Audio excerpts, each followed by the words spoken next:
This podcast is brought to you in part by Singin' Dog Double Reed Supplies. Singin' Dog Double Reeds is an online double reed shop and one of the largest suppliers of high-quality and affordable professional and student reeds for oboe and bassoon in the USA. Please visit www.singindog.com to see all of their products. That's SINGINDOG.com. This episode is brought to you in part by JDW Sheet Music. JDW Sheet Music is an online store that specializes in original chamber music pieces for wind instruments. The website offers a variety of music transcriptions of composers like Debussy, Bach, Piazzolla, and Rachmaninoff. Owner and arranger Jessica Wilkins has produced over 60 chamber music arrangements featuring oboe and bassoon. Jessica's works have been performed at colleges across the country, as well as the 2015 IDRS conference in Tokyo, Japan. For access to the entire JDW Sheet Music catalog, please visit jdwsheetmusic.com. Hi, I'm Galit Kaunitz. And I'm Jackie Wilson, and you're listening to Double Reed Dish, a podcast for oboists, bassoonists, and the people who love them.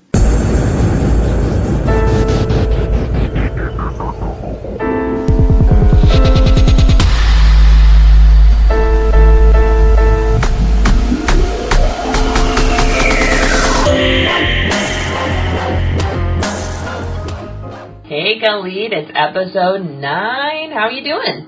I'm doing great, Jackie. How are you? Well, I'm awesome because this time next week I'll be hanging out with you. I'm so excited. I can't even breathe. So for the listeners, Galit and I's trio, along with our clarinet bud Corey, Core, are going on a tour around Missouri, Kentucky, Tennessee, kind of this area along the Mississippi where I'm at, and visiting some schools and playing at a CMS conference and whatnot. So it's going to be a ton of fun. I can't wait to hang out. I know, and I can't wait to show you my new tattoo. What? I got a tattoo. What of? Can we say on the podcast? Yes. Okay. It is an oboe, and it is on my neck. Your neck? Are you kidding me? April Fool's! Oh! Oh my god, I cannot believe you just did that to me. Oh. I've been planning this for a week. Hook, line, sinker. Oh my gosh. I cannot believe you just did that to me. Okay. I hope y'all got a good laugh at my expense. Oh, that was worth it. Oh, my God. Well, and we're not recording on April 1st, so you got me. You got me. Love you, Jackie. That is amazing. Okay. Okay, so last week I recorded some excerpts. Sorry, I'm still crying from the last week. So last week I recorded some excerpts, and I ended up with a blooper that I shared with you, Jackie, and our dear friend Laura. And from that, we thought it would be a really good idea to actually share it on the podcast because it's really funny. At the beginning, you'll hear me talking, my wife talking, and my cat yelling. And then the blooper happens, and then my favorite part is at the end where you'll hear my wife cackling. That's awesome. Let's check it out. I can do this. I'm a professional.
Water strikes again.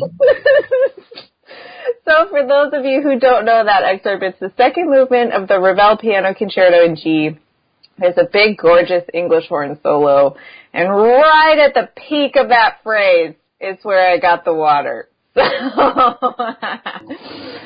I love that. I loved hearing your blooper, and Laura actually kind of brought up the idea that we should not only share it, but make this a reoccurring segment on the podcast, sharing our bloopers and blunders. So I think next episode I'm going to go through, I seem to remember a pretty big doozy from one of my master's recitals, dress rehearsals. And so if you guys have any bloopers or blunders as you're in the practice room recording yourself, we would love to hear them. We can share them anonymously, of course. Mm-hmm. But yeah, so this is going to be a new thing we're doing on the podcast. Laura said this really nice, I took it as a big compliment. She said, Double Reed Dish is a pioneer in normalizing all the stuff that we've been brainwashed to hide. So in that spirit, we want to, scars and all, I think. We laugh because we can't cry. Well, one thing we wanted to talk about on today's episode was aha moments. So what's your aha moment, Galit? Well, I've had a few, but the one I can remember the most clearly was one that I had in my doctorate, actually.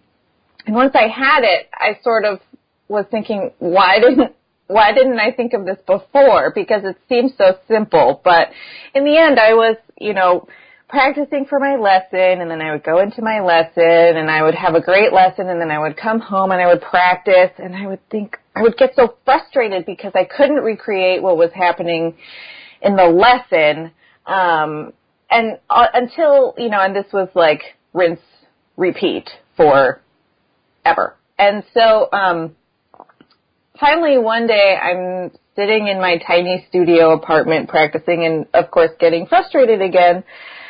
And then I said, you know what? I'm just going to play it like I want to play it. And then I did that, and I liked it. And I was just like, whoa, that actually sounded a lot closer to what Dr. Olson was trying to get me to do in my lesson than what I've been trying to force to happen. So maybe I should just play it so that I think it sounds good. And it was kind of like an aha moment in terms of the first time I ever trusted my own musical instincts. Mm-hmm. And it's been kind of a life changer because instead of just like doing it for, external punishment or reward, I started practicing for me. Mm-hmm. And what I like to hear. And it's a much more fun and engaging way to make music, and I got a lot better, a lot faster than just trying to please my teacher because, if you're trying to recreate something for your lesson, it's really, I think Joyce DiDonato said something about that in a master class, that you can't recreate the result, but you can recreate the process or something like that. Mm-hmm.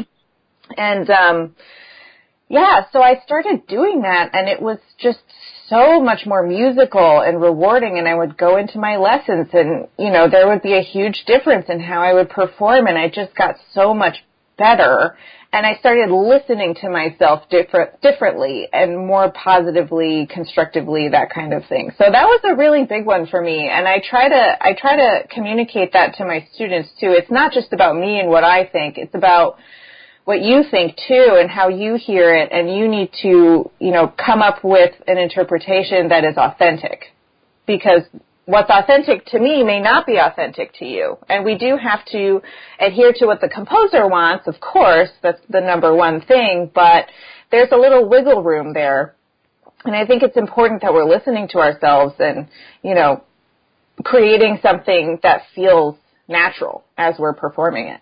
Yeah, definitely. I think that idea of performing in a lesson rather than learning is something that a lot of us have to deal with and work on growing out of. It was definitely something that I remember working on actually in my doctorate. as well, where I remember getting frustrated with making a mistake in a lesson, and Ben was kind of like, okay, what's your problem? And I said, I don't want you to think I'm unprepared. Like, I wasn't bothered by the mistake. I was bothered that he would think that I wasn't prepared for the lesson, and he was just like, your head's in the wrong place.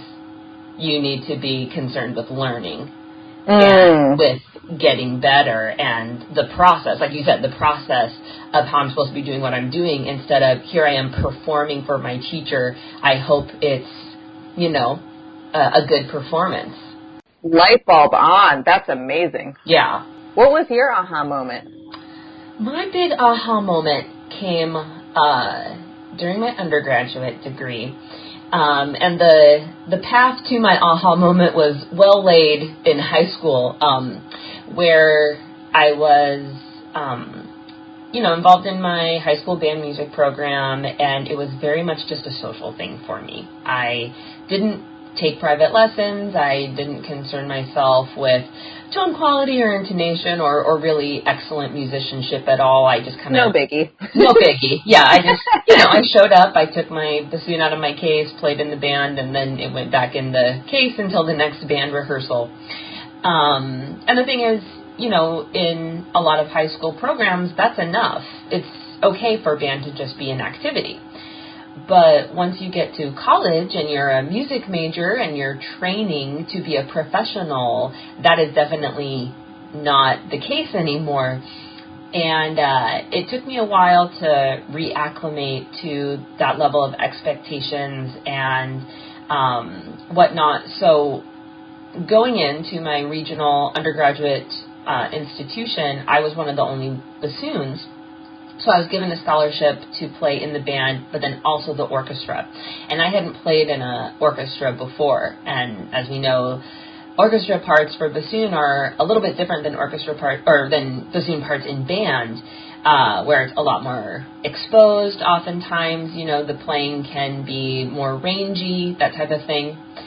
And we were playing Mozart Requiem, Brahms Tragic Overture, standard repertoire for an undergraduate symphony orchestra. And I hadn't changed my behavior. And so I was sitting in an orchestra, not being able to read tenor clef, not being able to play above and F above the staff, and really trying to fake my way and fly under the radar, which you can't do playing bassoon in orchestra. You just can't do it. No, everything's a solo. Everything. And so we were on the quarter system there.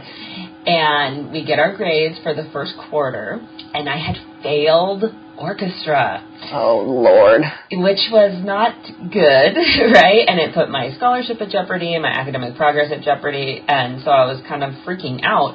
And so I went to the orchestra director, and I said, Maestro, I don't understand this grade. What's the deal? And he said, it's really quite simple. You can't play the parts, you can't read the clefs, and you have no business majoring in music or playing the bassoon. Ouch. And yeah, it was really hurtful, and for the record, I'm not endorsing that way of speaking to students or that method of teaching. But for me and who I was at the time, it was what I needed to hear, and it was this big aha moment of, he's right. I can't play these parts, and I can't read this clef, and I'm either going to learn how to do that or change my major, essentially, because I realized I was at this impasse where I had to step up and start doing the work, or this degree was not going to happen. And it also irked me that he'd spoken to me this way, true or not. And so I said, next quarter, I'm going to make that guy give me an A. And so I started practicing purely out of spite initially, 3, 4, 5 hours a day. And lo and behold, when you take an instrument that you've been pretty ambivalent about and start dedicating substantial amounts of time daily to it, you get a lot better, a lot faster. And Eureka! Eureka! Yes, people start responding to you differently, and you start to like what you hear and the music you're making, and then it, was like a downhill cart in terms of momentum, and the bassoon started to become really important to me, and performance major and all this type of stuff. It took on a life of its own, but that conversation was my aha moment, where the music went from being a hobby to a profession, and I'm really grateful for that level of honesty that teacher spoke to me, though I might have preferred it in a little bit more gentler package. But, sometimes aha moments don't come in the most gentle of packages, I guess. And good for you for having the strength to, take that comment and turn it into something positive, because I probably wouldn't have. If I were a freshman in college and somebody said that to me, I'm not sure that I would have taken it so gracefully and turned it into such positive action. So good for you.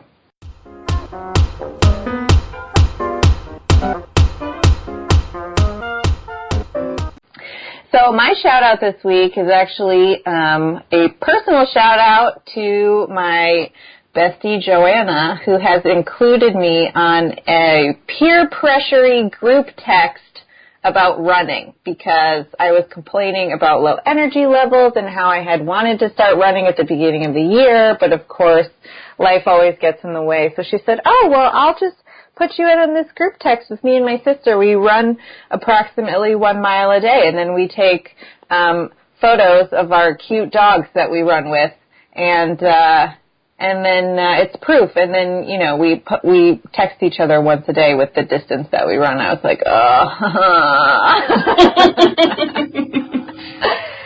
But thank you to that, because it really has been forcing me to run more. I'm still not doing it super consistently. I was really consistent over spring break. I ran almost every day over spring break, and I felt great. And then we got back to school, obviously, and I haven't been able to be as consistent, but I do feel guilty when I don't do it. So I feel like that's step one. So thank you, Joanna. Shout out to friends who will look out for you. What's your shout out, Jackie?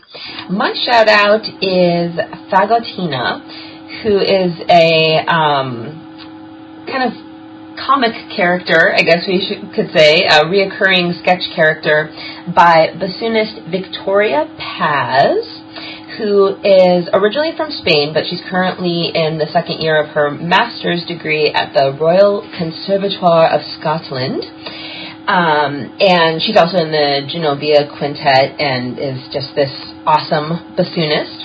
Wow. So she has this character, Fagotina, who is the subject of various sketches that she does. And so I reached out to her and kind of asked about the inspiration.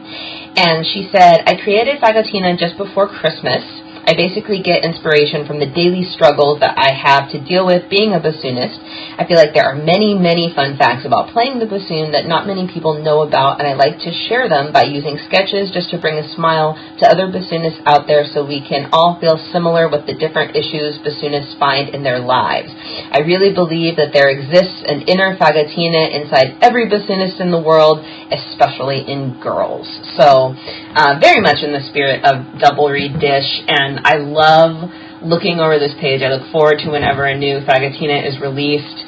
The one, I think our listeners will enjoy all of them, but the one that spoke to me on a spiritual level is the one where Fagotina deals with double reed face and being photographed. And I think that will speak to oboists as well. I might even venture to say that oboe face is a little worse than bassoon face. I'm not going to push you on that. I think it's probably true.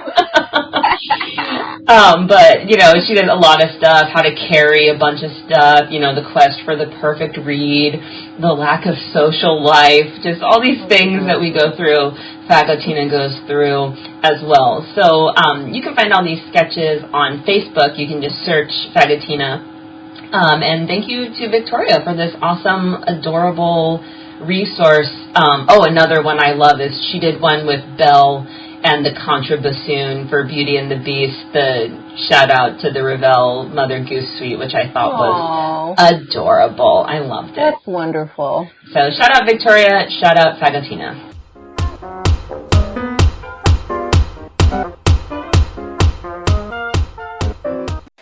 The Southern Oboe Intensive provides a distinctive opportunity for oboists to spend 5 days immersed in world-class instruction. The intensive draws students from middle school through college graduates from throughout the United States. During the intensive, students at all levels are coached by James Sullivan of the Alabama Symphony, Russ DeLuna of the San Francisco Symphony, and Phil Ross of the St. Louis Symphony. Not only are these gentlemen exceptional oboists, but each brings extraordinary and unique experience and perspective to share with the participants. An additional one-of-a-kind benefit of the intensive is a recital performed by Mr. Sullivan, Mr. DeLuna, and Mr. Ross. Students will be instantly inspired by the level of artistry, collegialism, and joy evoked when these three superb musicians collaborate. Visit southernoboeintensive.com for more information and to register. Complete registration before May 1st and receive a free reed specially made by Russ, James, or Phil, plus a 6-reed oboe reed case. That's southernoboeintensive.com. Right out of the box, Genda reed knives are the sharpest reed knives on the market. Each original Genda reed knife is handcrafted using traditional Asian knife-making techniques. Japanese steel is first forged into shape, hollow ground, and then hardened to Rockwell 5860, making the edge on the blade very strong yet durable. Each blade is then polished and hand-sharpened to perfection using shaped-in professional sharpening stones up to 8,000 grit. Genda even personalizes your reed knife before sending it. You can choose a right-handed, left-handed, or straight burr from their drop-down menu and easy-to-use website. Genda has also announced new products for April of 2017, including the Genda Reed Tool Roll, a high-quality leather tool storage roll, including 3 large and 3 small sleeves, and 1 covered pouch to store your reed-making knives and tools. They also offer Genda leather reed knife sheaths and a Genda cutting block. Visit gendaindustries.com today.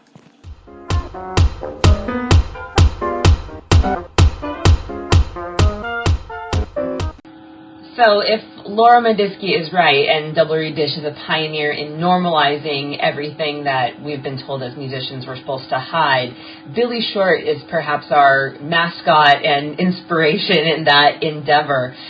This interview was so awesome, and I especially appreciated how open and transparent he is in talking about his journey and in all the things that come along with doing this job as principal bassoon in the Metropolitan Opera Orchestra.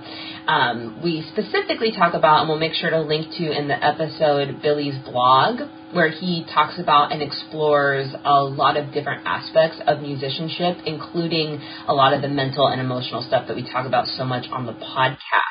Billy, you're a big fan of Billy's blog, I know. Yeah, 100%. I actually, last year I taught a class called Success for Music Majors, and I used a couple of his blog posts in my class to talk about, what happens when you don't win an audition. And he has a really cool post on tuning. And, he doesn't shy away from tough topics about failure, which is really important because, especially coming up as a student, you're mostly around people who have had a lot of success. And that success is hard won, but you don't see that part. You only see this person has a great job, I want to be just like them. But the process getting there can be really, really tough, as I'm sure many of our listeners are experiencing. And Billy Short, he talks about all this stuff. So I just love this interview. I found it food for the soul. Hallelujah. Let's get to it. Billy Short, welcome to the podcast. Thank you so much for being here with us. Thank you so much for having me. I'm super excited. So last month we had our most requested oboist as a guest on the podcast, who was Nancy Ambrose King. And this episode, we get to bring you our most requested bassoon guest, Billy Short, who is the principal bassoon of the Metropolitan Opera Orchestra.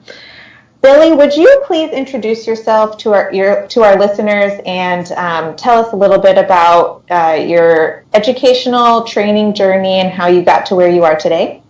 Sure. So I grew up just outside of Austin, Texas. Went to Round Rock High School, and I was really fortunate while I was in Austin to have a succession of really wonderful teachers and band directors who were very supportive. I studied with Bill Lewis from the Austin Symphony. I studied with Kristen Wolf Jensen from the University of Texas, who were both just phenomenal. And then after high school, I went to the Curtis Institute of Music, where I studied with Bernard Garfield and Danny Matsukawa. And I did my master's at Rice University with Ben Kamens. And while I was at Rice, I also actually played in the Delaware Symphony. So I commuted up about once per month to play with that really wonderful group of musicians. And then shortly after I finished my master's, I was very fortunate to win the principal bassoon job at the Met, as you mentioned. And so I'm in my 5th season there now, and as of this year, I'm also on faculty at Juilliard, at Manhattan School of Music, and at Temple University. Can you talk to us about the process of auditioning for and winning a position at the Met, specifically about your preparation as you were working toward your audition?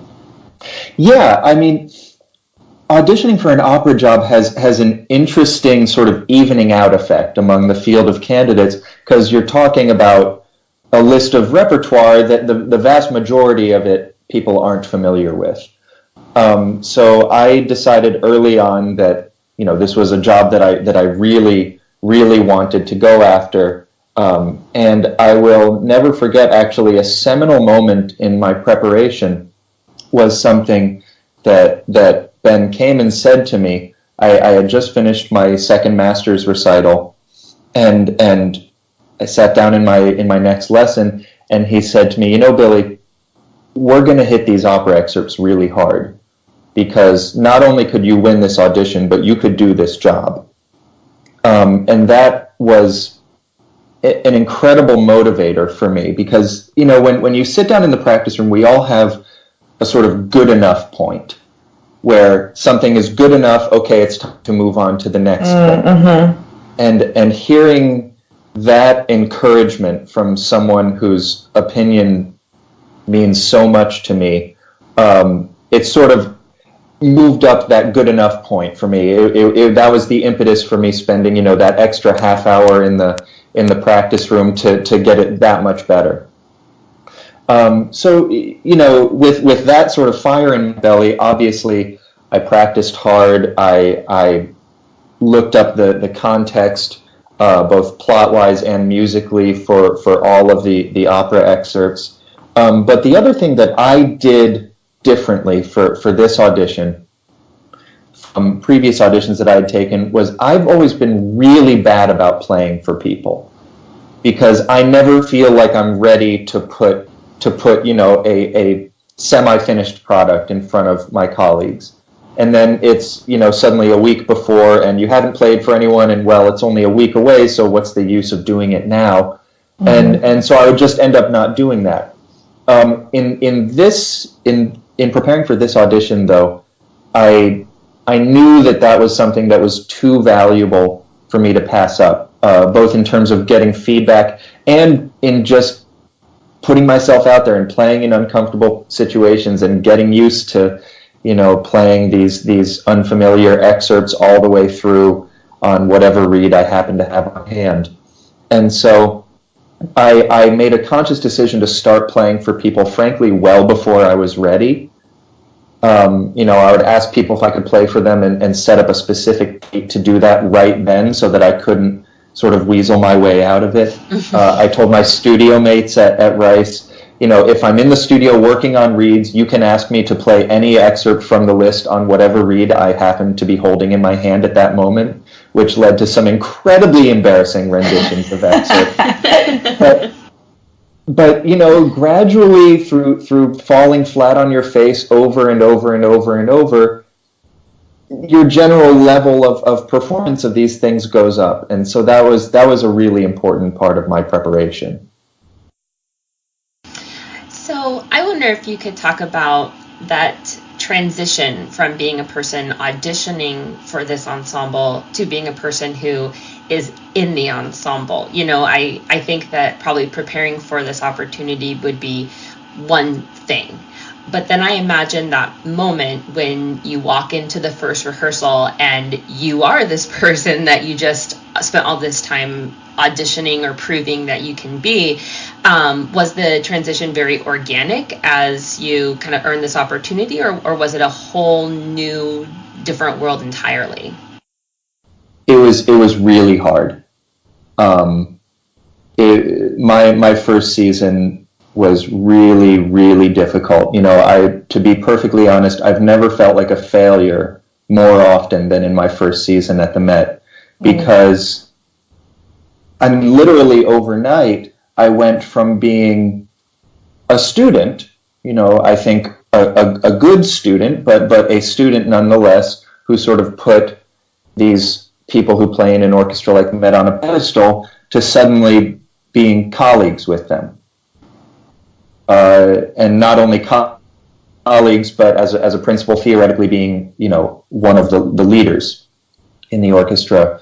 And I could not be more grateful for what a supportive and understanding group of people we have in the Met Orchestra. I think largely because everyone remembers that terror at sitting in your first bohème and thinking to yourself, I have no idea what's going on, and everyone else, can play this in their sleep. You're sort of sitting there white-knuckled the entire time.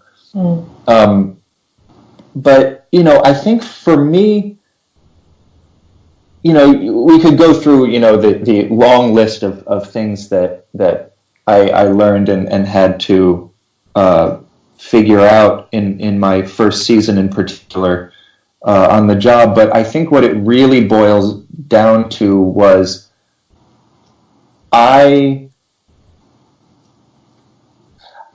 didn't fully respect my own musical opinion. My initial reaction to sitting in this orchestra was to sort of try and stay in the background as much as possible, to learn from my colleagues, to match what they were doing. And I don't think that's entirely bad approach to have. It's a collaborative approach that I think is very important. But at the same time, I wasn't really putting myself out there. And I remember the moment when that finally changed, because this manifested itself in a lot of different ways. I wasn't as assertive as I would have liked to have been. My pitch wasn't as confident as it could have been. I was second guessing myself a lot. And so we had a performance of Un ballo in maschera, the Verdi opera, and I just was getting more and more frustrated with my pitch. I could not find where it was, and I've always been one to sort of super intellectualize these things, like, well, this is a sharp note for me, but I'm playing on a sort of flat reed, but I've got the major third, but it's with the clarinet, and just sort of trying to figure it out rather than just trusting myself. And at a certain point in this performance, I said, you know what, forget it. I'm just going to play. I'm just going to play the way I think it should go, the way I hear it. And in that moment, the entire sound of the wind section changed. I didn't realize how much I had been holding back the sound of the entire wind section by not playing with assertiveness and with confidence. And that for me was a really defining moment. And that must have been in my second season, I think. So it was a long time before I felt, not like I owned the chair, but like I could even have any legitimate claim to sitting in that chair.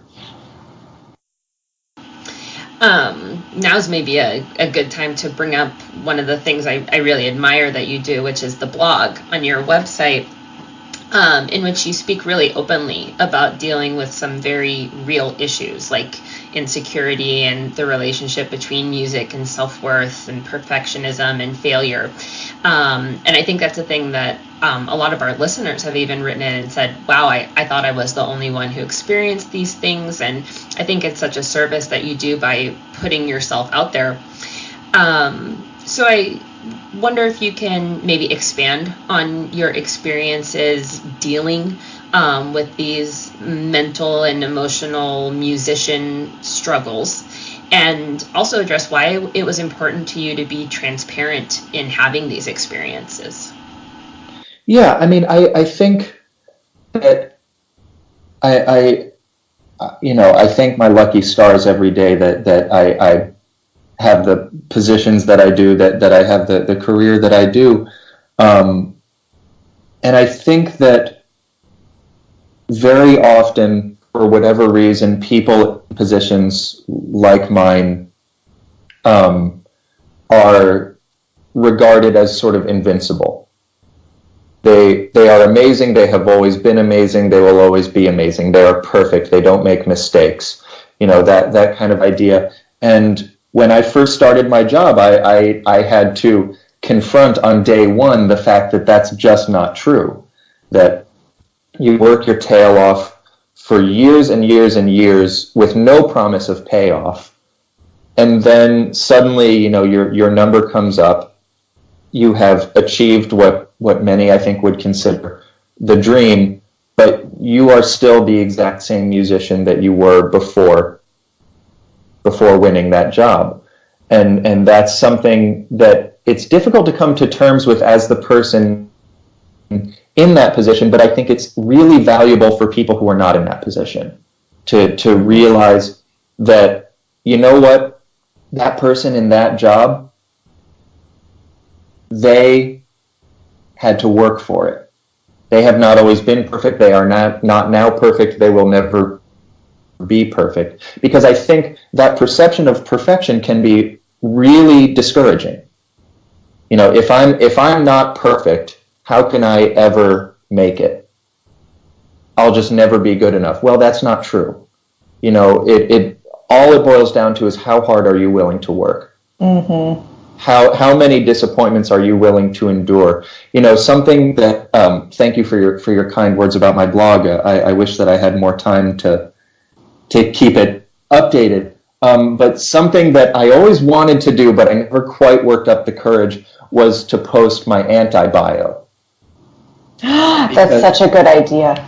I promised myself that if I ever found myself in a really good position, one that might be regarded in this way, that I would write an anti-bio that lists every one of my failures. And I have it written down and I do share it with people, but I'm not sure I'm ready to put it out, to the entire internet. But it starts with something to the effect of hailed by audition committees as forced and unmusical and not very good at all. Bassoonist William Short has failed to advance in auditions for the Metropolitan Opera, the Baltimore Symphony, the St. Louis Symphony, the Jacksonville Symphony, the Austin Symphony. I mean, just this laundry list of failures. And the point was, I really wanted to create something in my blog that showed that we all exist on the same sort of continuum, where we're just trying to get better. And whether you're a sixth grader sitting in beginning band or a principal bassoon of the Metropolitan Opera, that work still isn't done. There's a fantastic quote, I forget who it's by, that's music is enough for a lifetime, but a lifetime isn't enough for music. Because it doesn't matter who you are, you just want to do better. And that's really what was important to me to get across. I know I'm supposed to ask a question, but that was so powerful. Processing it. Oh my God, that was so good. I mean, that's everything, because, it's so hard to move from the person who fails all the time to the person who is supposed to be perfect all the time overnight, you know? We on social media, we asked our listeners to send in some questions that they would like us to ask for them, and we got some really good questions. So I'm going to start with a question from Ritika, and she wants to know, how do you prepare yourself physically and mentally for a really long opera like Wagner's Ring Cycle? Yeah.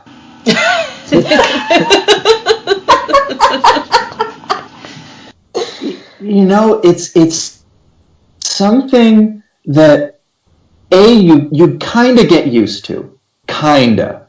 I remember in my first season we played Otello at the beginning of the season, which remains to this day one of the most difficult parts I've ever played. And I remember it's a 3-hour opera, which in opera terms is a pretty short night. But after every performance, I was just exhausted. And then it came back in the spring, and I remember coming home after the first performance back of Otello, and I was like manic. I had so much energy. My then girlfriend, now wife, just said, you know, you've got to chill, because you get used to it to a certain extent. At the same time, you know, something that Ben Kamen said when I was a student at Music Academy has definitely rung true, which is that Parsifal is the only thing he's ever played that had the same effect on him as jet lag, which I thought was hilarious until I played Parsifal and found out it takes about 3.5 days to feel human afterwards. The most readily obvious thing that you need to do to prepare for an opera like that is to not overhydrate, because a lot of these operas have 2-hour long acts, and you do not want to get in a situation where you have to run to the bathroom. But on a more serious note, you know, I adjusted my reeds to sit more comfortably in the tenor register, because that's where I have to sit for hours on end, and so I want to work as little as possible to keep the pitch up in there. And you know, you try to take it easy before a show like that. You know, you try not to over practice. You try to mentally just keep yourself in a very relaxed place. You know, I'm also kind of weird though, in that I like to be a little bit tired when I start a performance, because then I can't get as nervous. I can stay a little bit more relaxed. I don't know if that's an adequate answer to the question, because at a certain point you just kind of grit your teeth and get through it. And I will say that the Ring is super fun to play. You know, it is not a slog. It is really, really fun. Well, kind of related, Jonas would like you to talk about the difference between playing bassoon in an opera orchestra versus a symphony orchestra, a philharmonic orchestra. In opera, there's just a tremendous amount of flexibility that's required. You know, so often, you know, no two measures are exactly the same tempo or exactly the same dynamic, which is not in any way to underplay how difficult, you know, my symphony playing colleagues, how difficult their jobs are. But it took me quite some time to just learn fully how to listen and how to balance what are often conflicting signals that you're getting between what you see on the podium, what your colleagues are playing, what you're hearing from the singers on the stage, and to learn how to balance that sensitivity with, again, the idea of playing assertively so that, you know, your voice is in the mix also. It's very, very much like chamber music, playing an opera, because that awareness and that need for personality still is a balance that is very important to strike. You may be sitting there and noticing, wow, the singers are way far away, and so you have to play in an absolute subtone and noticing, okay, well, they're getting pretty far behind, but this conductor is showing me that he wants the tempo to move forward. How exactly do I balance these things?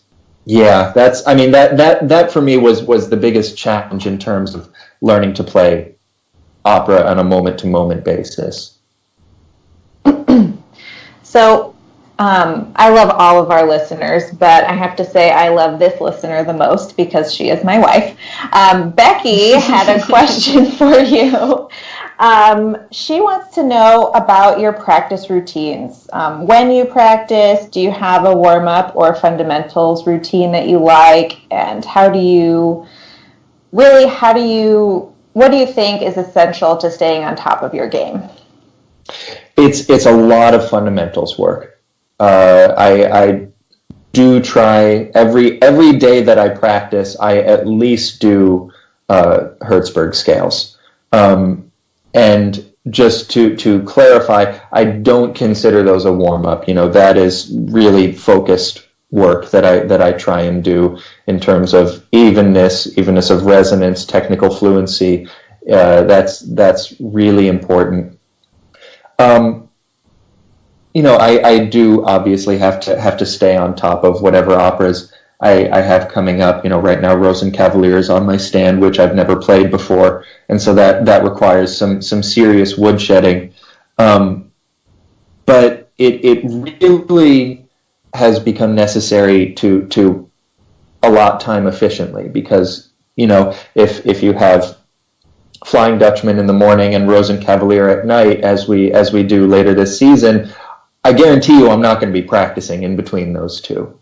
That is more than enough bassoon for one day, and I don't know that I would make it through the final scene of Rosenkavalier if I spent a few hours practicing. And so I think it's really, really important, especially when one is a student, to emphasize those really solid fundamentals. Just really being able to function on the instrument, being able to get around the instrument, because that has a direct influence on your ability to prepare later in life as a professional. As I'm sure both of you have experienced for yourselves, you don't have time necessarily to exhaustively practice every single note that's put in front of you. So at a certain point, you have to be able to trust in your abilities as a player. And the only way you're going to get to the point where you can trust in those abilities is by doing that exhaustive work, earlier in your career, and then doing what's necessary to maintain it.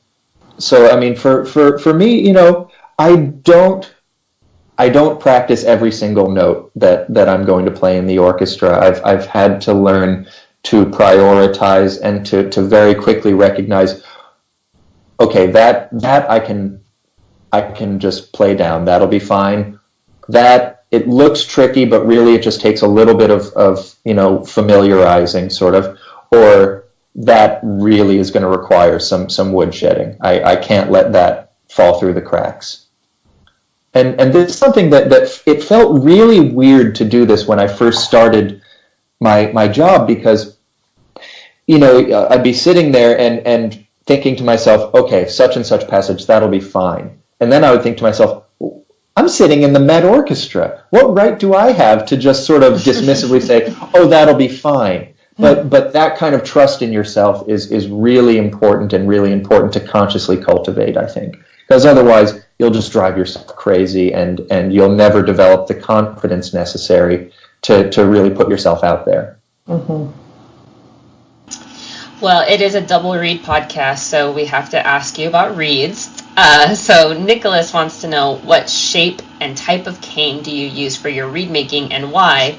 And we might view this as an opportunity for you to talk about your reed making process and approach generally as well. Sure. So I use the Hertzberg shape, which I like it because it's very symmetrical.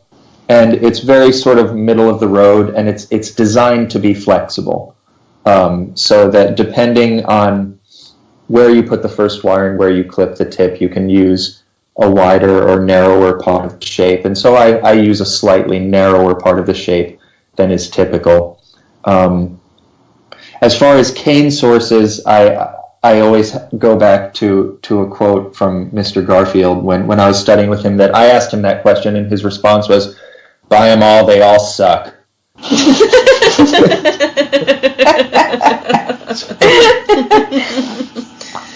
So about every 2 years, buy about a pound of every single cane supplier I can come up with, and usually just mix them all together and make whatever comes out, because I figure by the time I figure out if I like a particular batch of cane, if I were to reorder the stuff, it might be completely different. As far as my personal reed making process, I guess the most important part is that I make a lot of reeds, both because I'm very picky and because my job kills reeds rather quickly. And so my goal that I do not always achieve, but my goal is to average 2 reeds a day that I clip. Now, most of those reeds do not survive to a second day. So it's not like I'm working on 16 reeds in any given day. Today I'll clip 2 reeds, and I have one sitting just to my left on my reed desk that survived until now. So I actually find that that's a fairly manageable sort of pipeline to keep going. And I in working on reeds, I subscribe to the sort of Hertzberg-Kahman's school of thought, which is, in my reed making, I make reeds for intonation and response. And I just want to take a moment to clarify that, because that's a statement that can cause a lot of misunderstanding. Because what people will often take away from that is, well, sound doesn't matter. That is not at all the case. I care deeply about sound. The problem is sound is subjective, whereas intonation and response are objective. So in my thought process, every reed that I've ever had that had a sound I didn't like also had issues that could be quantified in terms of intonation and response. And by addressing those issues, the sound was improved. And this is something that I really had to sort of put to the test when I first joined the orchestra. Because yes, we're playing opera, and in opera, the stereotypical approach to playing opera is you stay under the singers. You have to play ridiculously, incredibly softly all the time. And while that color, that dynamic is absolutely essential, I was shocked by how much the orchestra played out when I first joined, because we play in a 3,800 seat hall. It's a big room, and it requires a big sound to really fill it up, to feel like you're projecting. And so when I first joined the orchestra, my sound was just too thin, and that did not work. And so what I had to do was go back to what I knew, which was, really, is this reed in tune? Did I overscrape it? So is it flat?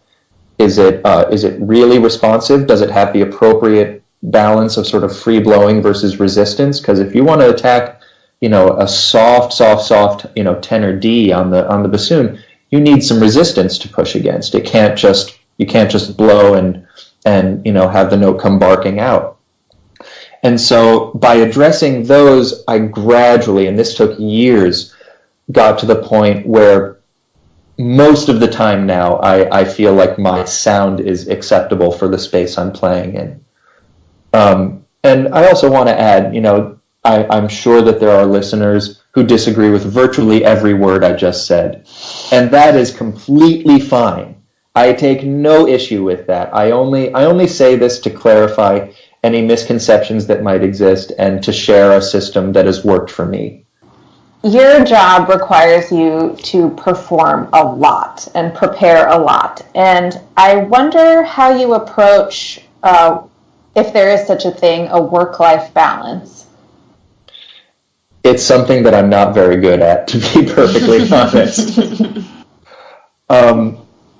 So as far as the life aspect of the work-life balance, it has helped me to be a workaholic that my wife lives in Sarasota, Florida. However, she will be moving to New York this summer, and one thing that I'm really looking forward to is her insisting on a work-life balance. I mean, she really is not to wax poetic or get cheesy, but she's sort of my rock. She knows when to tell me, okay, stop what you're doing, we need to go for a walk. And I'm not sure what I would do without that voice of sanity. Something that I do try to do in terms of reeds is I try to get as much of the sort of grunt work of reed making out of the way during the summer when we are not playing as possible. And so this past summer I did all of my cane processing from splitting the tube of cane through making blanks over the summer, so that as much as possible during the season I can just clip reeds and I don't have to worry about the rest. I also try to study all of the new operas that are coming up as much as possible over the summer. I think I got through all of them except for Rosenkavalier, which I took care of in February. But that's the stuff that's I think really important for me to get out of the way before I'm in the insanity of the season, because it's very time consuming to sit down with a recording and a score and an opera part and listen to an opera, or to sit down and gouge and shape and profile and form 250 pieces of cane, something like that. That's basically the best I got, though, because to be perfectly honest, I am not good at a work-life balance, and it's something that I'm planning to get better at. One of my favorite questions to ask our guests is to tell us about a favorite memory of a past performance, something that stands out as a memorable time on stage that you've had. Does time in the pit count? Yes, absolutely. Parsifal, my first season, was the greatest musical experience of my life. It was just this perfect combination. I mean, Parsifal, not many people have listened to it, but it is a transformative piece of music. I think it was Debussy who wrote that after he heard Parsifal for the first time, he cried for 2 weeks straight and then became a musician. And in my first season, we had the incredible Daniele Gatti conducting, who's now music director of the Concertgebouw. He did Parsifal, all 5 hours and 50 minutes of it from memory. The cast, Jonas Kaufman, Renee Papa, I believe Peter Mattei, it was just unbelievable. And the music is just out of this world gorgeous. So I mean, that was really transformative. It was a powerful experience. Incidentally, just to break whatever mood I just established, there was an amazing moment during one of the Parsifal performances, though.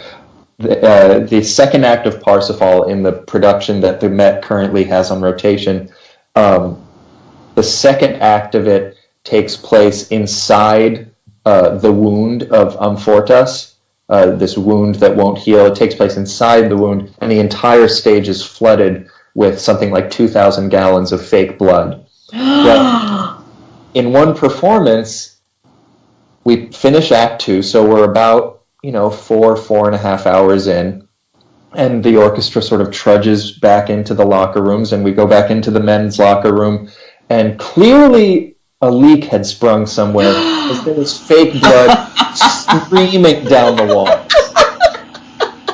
And I'm just going to point out that I don't think that happens very often at the Philharmonic.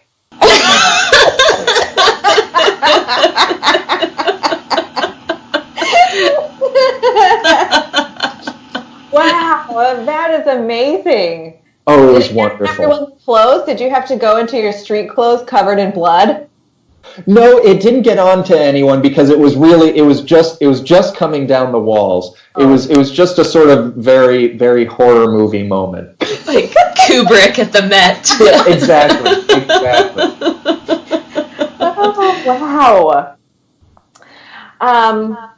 So you also are a prominent teacher. You teach at Juilliard in Manhattan. Do you have any repertoire or resources that stick out in your mind as great teaching tools? Yeah, I'm a big believer in the curriculum that I went through at Rice, which is heavily etude based, and that's not because I love particularly etudes for their own sake, but we have a lot of etudes as bassoonists, and I think that that some of the greatest value that a student gets out of studying with a teacher is not necessarily anything that the teacher says to them, but just learning what it is to do the work, learning what it is to be prepared, and to start at the top left of the page and go to the bottom right without stopping, with competence on the instrument. And so I always work similar to my own training, work through simultaneously sort of technically focused and musically focused etude books. Of course, you can't really draw a line between them because both do both. But so, we start on the technical side with Milda scale studies and go to Piards, and on from there. On the musical side, start from the Orefici melodic studies, then Kobe caprices, then Jean-Core, and going on. But really, I find that tremendously valuable, and I find requiring that my students make a certain number of reads per week, aiming for about 6 reads per week. Also valuable, just because the only way that I know of to learn how to make a read is to make a lot of reads. And I wish there was a shortcut. If anyone has one, please tell me. But for right now, that's sort of what I got. So Galit, do you think one question each and then close? Okay. So as our most requested bassoon guest, you definitely have a captive audience among our student listeners. So I wonder what advice you would give to young student musicians who aspire to have a career like yours. Work your tail off. I mean, whenever someone asks me some form of do I have what it takes, my answer is always the same. It depends on how hard you're willing to work. And I don't mean this in the way of, there's a very, I think, is sort of a negative way of looking at this, which is, have you ever heard the quote or the saying, just remember, when you're not practicing, someone else is, and when you meet them, they will be. I hate that. I think that's such a negative way of looking at things. I saw you posted from your podcast interview with Kristen Wolf Jensen a wonderful quote of hers, something to the effect of, we're all in this together, and the rising tide all ships rise with the tide. Yeah. Thank you. Yeah. And I think that's the right way to look at it. That, I'm not coming at this from a competitive standpoint, because I do think that there's always room for quality. The question is, are you willing to put in the work to really achieve that level of quality? It's really just all about the work. One of my favorite quotes in regards to music is, "The work is all we have." If you wake up in the morning and you say, "I want to be principal bassoon of the New York Philharmonic. I want to be principal bassoon of the Metropolitan Opera." Well, if that is your sole reason for getting up in the morning and practicing, you're probably going to be disappointed. If, however, your goal is to be the best musician you can possibly be, then that's enough to sustain you through a career, through a lifetime in music. Because that's still what I wake up every day wanting to do, is to just do better. It's simultaneously thrilling and a little bit terrifying that those insecurities you feel as a student, not knowing how you stack up, whether you'll ever be quote unquote good enough, whatever that even means, that they never go away. But I think that if you can find a productive use for them, if you can use those feelings, that intense desire to do better, then it can fuel your work, it can fuel your love and your immersion in music, because we all just want to do better, whether we're a student, whether we're principal bassoon of the Metropolitan Opera. What is your favorite music to listen to? Oh boy. I really love Renaissance music these days. Things like Josquin, like Akagem. There's just something so simple and so beautiful and so affecting about it. There's a fantastic quartet arrangement for bassoon quartet of Josquin's Ave Maria that some of my colleagues from my Curtis days and I really love to play, and it's just like it's a religious experience for me. Beyond that, the thing that leaps most readily to mind actually is a band called the Punch Brothers. Do either of you know the Punch Brothers, or Chris Thiele? Oh yeah, yes. Oh, they're incredible. Oh man, so the Punch Brothers themselves are sort of new grass. Actually, one of my colleagues from Curtis, Paul Coward, is the bassist for Punch Brothers, and their sort of frontman, Chris Thiele, is one of the great mandolin players of all time, I think. He recorded the Bach violin partitas on mandolin, and I remember when I played in the Delaware Symphony, actually, he played his own concerto with us. And as an encore both nights, he played a different movement of Bach that was just unbelievable music making. I mean, just his sense of time, his sense of phrase, his ability to stretch things in an incredibly subtle way is just absolutely inspiring to me. I know that's sort of an eclectic pairing to make Josquin and Punch Brothers, but those are the two that leap most readily to mind. Well, this has been awesome and inspiring. For our listeners who want to follow up with you after listening to this, where can they find you on the internet? Shortbassoon.com. I respond to emails through my website very promptly, I promise. Well, thank you so much for joining us. We can't thank you enough for your time. I know our listeners are going to be super excited to hear from you, and this was awesome and insightful. Thank you so much. Thank you. It was absolutely my pleasure.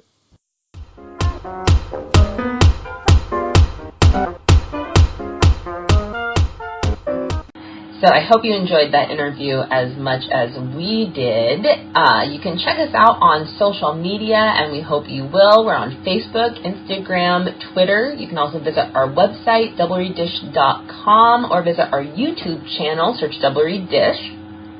You can also send us an email with questions, comments, any kind of feedback at doublereeddish@gmail.com.